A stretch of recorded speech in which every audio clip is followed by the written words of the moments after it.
The Psychology of Money by Morgan Housel explores the complex, nuanced, and deeply personal relationship people have with money. It delves into how emotions, behaviors, and societal influences shape our financial decisions, often in ways that defy logic or traditional economic models. The book presents timeless lessons on wealth, greed, and happiness, illustrating them with real-world stories, historical examples, and research-based insights. Below is a detailed narrative-style summary of the key ideas from the book. 1. No one's crazy. Housel begins by emphasizing that everyone views money differently based on their unique life experiences. For instance, a person who grew up during the Great Depression might have an inherent fear of economic instability, while someone who came of age during a booming stock market may be more inclined to take risks. He argues that financial behavior is rarely a product of intelligence alone but is deeply rooted in personal history and psychology. What seems irrational to one person may feel entirely logical to another, given their background. 2. Luck and risk. The book highlights the profound role of luck and risk in financial outcomes. Housel uses the story of Bill Gates to illustrate how being in the right place at the right time can lead to extraordinary success. Gates attended one of the few high schools in the world with a computer lab in the 1960s. Conversely, the same factors that create luck can lead to failure when risks don't pan out. Housel warns against attributing all success to skill and all failure to incompetence, advocating instead for humility and gratitude. 3. Never enough. Housel explores the dangers of unchecked greed, using examples of people who achieved great wealth but lost everything because they couldn't stop wanting more. He tells the cautionary tale of Rajat Gupta, a successful businessman who succumbed to insider trading despite already having immense wealth and prestige. The key lesson here is to define what enough means for you and to avoid the trap of always chasing more, which can lead to ruin. 4. Confounding compounding. The power of compounding is one of the most fundamental yet misunderstood concepts in finance.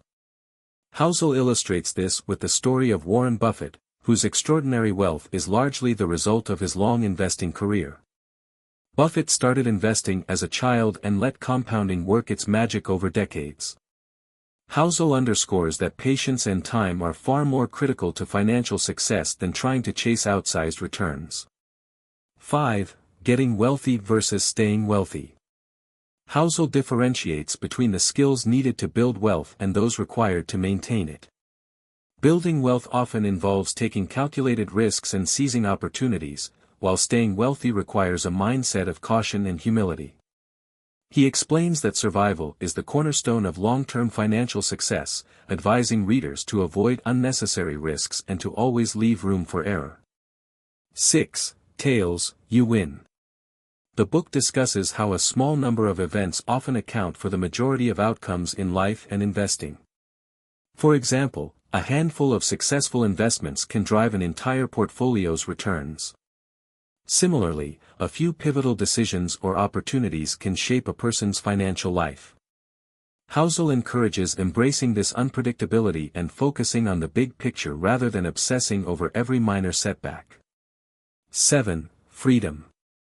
Money, at its core, is about freedom, the ability to control your time and make choices that align with your values.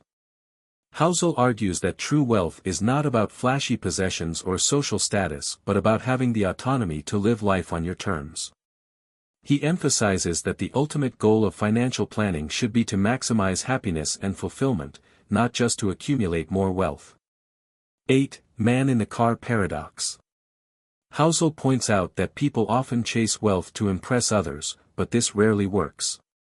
For instance, someone driving a luxury car might hope to be admired, but most onlookers are more likely to imagine themselves in that car than to admire the driver. This paradox highlights the futility of using money to gain status or approval from others. 9. Wealth is what you don't see. True wealth is not about visible displays of riches but about the financial security and options it provides. Housel contrasts spending with saving, noting that wealth often resides in the assets people don't flaunt, like investments, savings, and financial independence. He advises prioritizing savings over conspicuous consumption. 10. Save like a pessimist, invest like an optimist. Housel advocates balancing pessimism and optimism in financial planning. Saving requires a cautious approach, acknowledging that unexpected expenses or downturns can arise. Investing, on the other hand, demands optimism and faith in long-term growth. He encourages readers to adopt both mindsets to build resilience and capitalize on opportunities. 11. Reasonable over rational. Housel argues that financial decisions don't always have to be perfectly rational, they just need to be reasonable for the individual making them. For example, someone might choose to pay off a low-interest mortgage early, even though investing the money might yield better returns. If that choice provides peace of mind, it's a valid decision. 12. Surprise. Uncertainty and unpredictability are constants in financial markets and life. Housel explains that many historical financial crises and breakthroughs were unforeseeable.